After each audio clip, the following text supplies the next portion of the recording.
কিন্তু না মম, আমি কষ্ট দেওয়ার জন্য কিছু করিনি। আমি না মম, ভালো করতেই চেয়েছিলাম জানো মম। রাস্তাটা ভুল হয়ে গেছিল, রাস্তাটা আমার ভুল হয়ে গেছিল, তো তাই তোমরা সবাই কষ্ট পেয়েছো। আর উনি তো আমাকে ভুল বুঝেছেন মম। তোমার জামাই কোনোদিনও আমাকে বুঝতে পারলো না যে আমি ভালোই চাইছিলাম। আমাকে ভুলই বুঝে গেল, রাগই করে গেল, দূরেই সরিয়ে রাখলো মম। কিন্তু আমি সত্যি অর্থে বাড়িটাকে সামলাতে চাইছিলাম জানো। Thank you mom. তুমি আর আদিত্য চেষ্টা না করলে আমি নিজেকে শোধরাতে পারতাম না।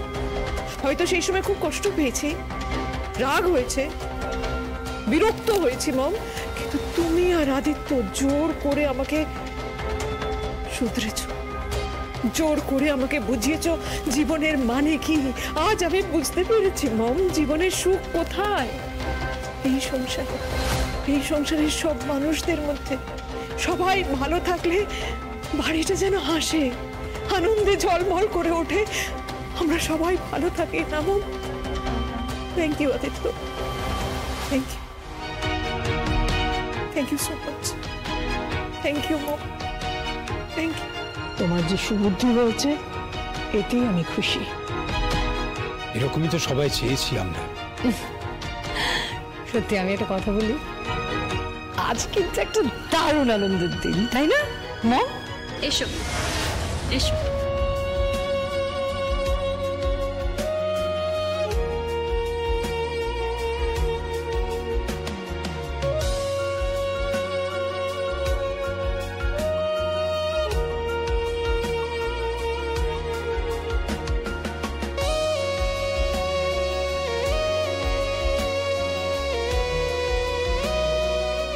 এ তো একেবারে আমার শোলক মা।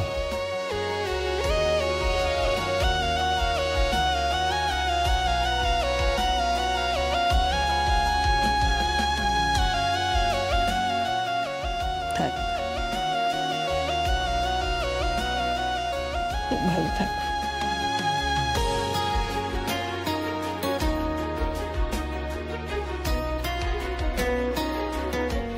ঠিক আছে, হয়েছে হয়েছে হয়েছে হয়েছে। God bless.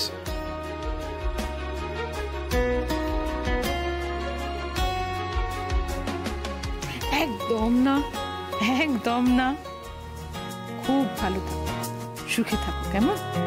আমি সার্থকের হয়ে দুকলি গাইতে চাই। মানে সার্থক যেভাবে তার হবু বউকে দেখছে, আমার একটাই গান গাইতে ইচ্ছে করছে।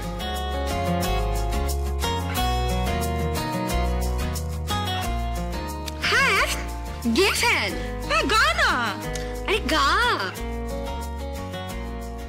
আমি চিনি গো চিনি তোমারে, ও গো বিদেশিনী। আমি চিনি গো চিনি তোমারে, ও গো বিদেশিনী। তুমি থাকো সিন্ধু পারে, তুমি থাকো সিন্ধু পারে, ও গো বিদেশিনী, ও গো বিদেশিনী। দেখেছি শারদ প্রাতে তোমায়, দেখেছি মাধবী রাতে তোমায়, দেখেছি শারদ প্রাতে তোমায়, দেখেছি মাধবী রাতে তোমায়, দেখেছি হৃদি মাঝারে তোমায়, দেখেছি হৃদি মাঝারে, ও গো বিদেশিনী।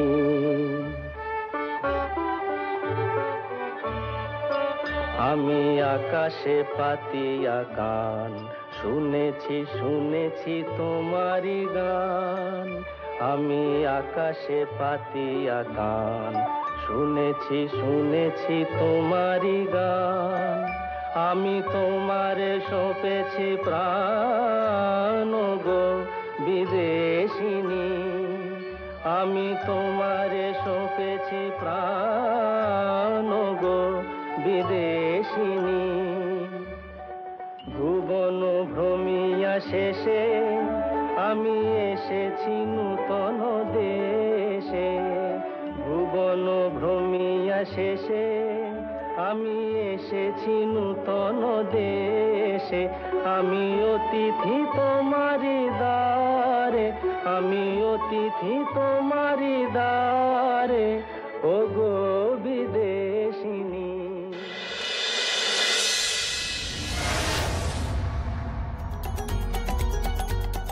ঠাকুরমশাই এই নিন। কিরে কি সুন্দর লাগছে তো শুনকে। এই আঁচল তো এটা না, হ্যাঁ হ্যাঁ মম, হ্যাঁ বলছি যে যেই ব্যাপারটা ভেবে মানে তুমি এই বিয়েটাতে রাজি হলে সেই প্ল্যানটা তোমার সাকসেসফুল হবে তো? প্রিয়দর্শিনী মুখার্জি কোনো প্ল্যান করেছে আর সেটা সাকসেসফুল হয়নি এমন খুব কমই হয়েছে। কিন্তু কি মনে হয় শাশুড়ি মার কথা শুনবে নাকি রায়বাগানী ননদিনীর কথা শুনবে?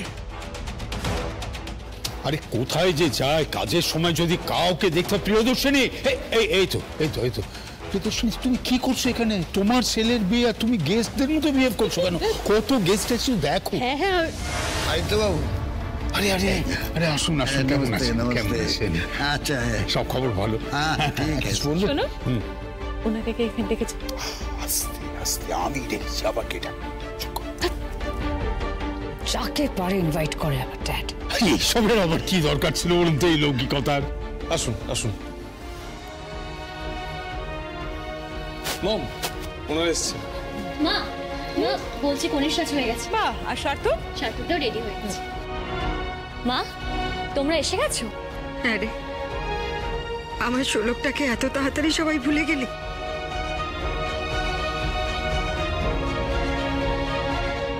বেয়ান, এটা আপনি কি বলছেন? আমি তো আপনাকে বলেই।